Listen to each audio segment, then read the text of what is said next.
Okay, let me ask you something. What if you could face the absolute end of your life, not with fear, but with gratitude? Sounds impossible, right? But for one of the most powerful men in history, it was just reality. So picture this. It's 180 AD. The Roman Emperor Marcus Aurelius is on his deathbed. He is dying from a plague, the same one that's been wrecking his empire for years.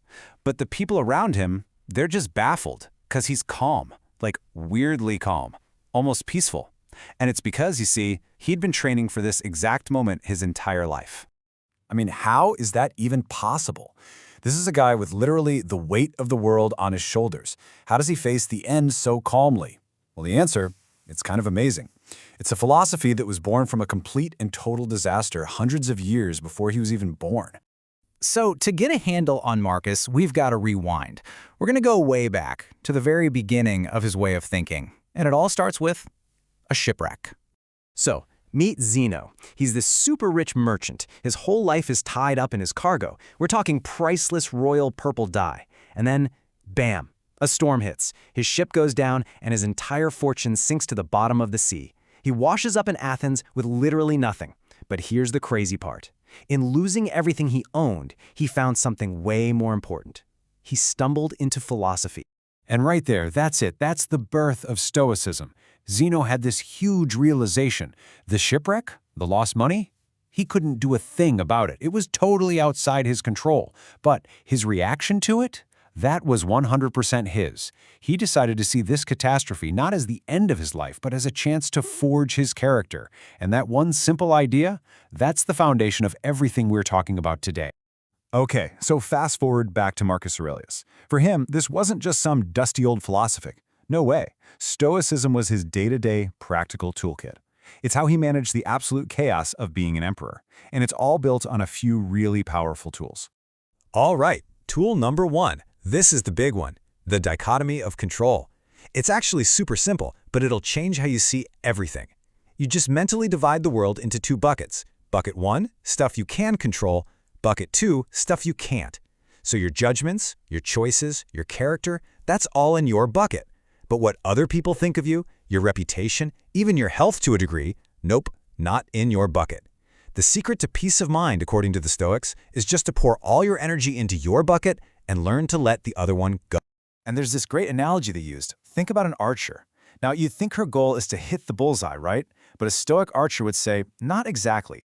Her real goal is to shoot well, to do everything perfectly that's within her power, pulling the string back just right, aiming with total focus, having a clean release. Because once that arrow leaves the bow, it's out of her hands. A gust of wind could come up, the target could fall over, who knows? The real victory, the virtue, is in the perfect execution of the shot, not whether it hits the target. Okay, the next tool in the kit is also a game changer. It's called objective representation. This just means seeing things for what they are, without all the drama we usually add on top. So you're stuck in traffic? It's not a total nightmare that's ruining your day. It's just more cars on the road than usual. You see the difference? You're separating the raw fact from the emotional story you're telling yourself about it.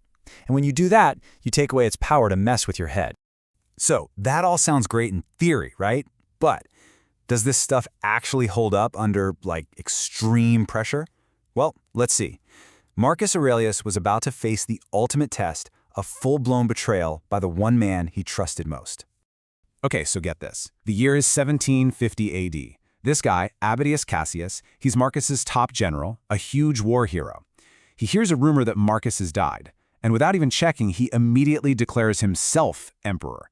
Just like that, the Roman Empire is thrown into a civil war. I mean, this is the definition of betrayal. Now, any normal emperor would have lost his mind, right? Rage, executions, the works. But Marcus, his reaction is, well, it's just mind-blowing. He doesn't flip out. He doesn't call for the guy's head. He just pulls out his Stoic toolkit. He recognizes the betrayal is an external event. He can't control it. But his response, that's his. He just treats it like a problem that needs to be solved. He even told the Roman Senate that he hoped they wouldn't kill Cassius because he wanted the chance to forgive him in person. Just, wow. And this quote, it just says everything you need to know.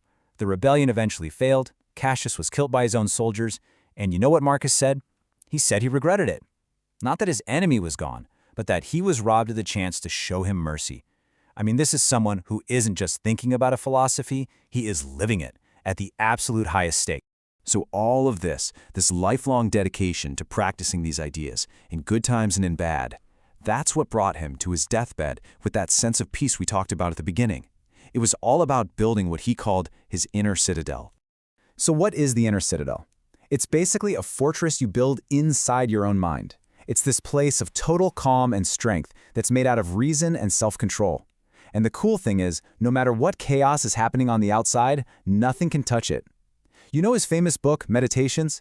That was never supposed to be published. It was his personal diary. It was literally the instruction manual he wrote for himself on how to build and maintain his own inner fortress. So back to that question from the beginning, how was he so calm when he died? The answer, it turns out, is pretty straightforward. It wasn't a personality thing. He wasn't just born calm, and he definitely didn't just not care. It was a skill he had honed for decades through constant practice. He built a mind so strong, so resilient, that nothing, not a plague, not a betrayal, not even death itself could break through its wall. And that really leaves just one last question. But this one's for you. Look, Marcus Aurelius had to deal with invading armies and civil wars. Our battles today, they look a little different. Maybe it's a brutal job, a personal crisis, or just, the nonstop chaos of life. So the real question is, what are you going to do to start building your inner citadel?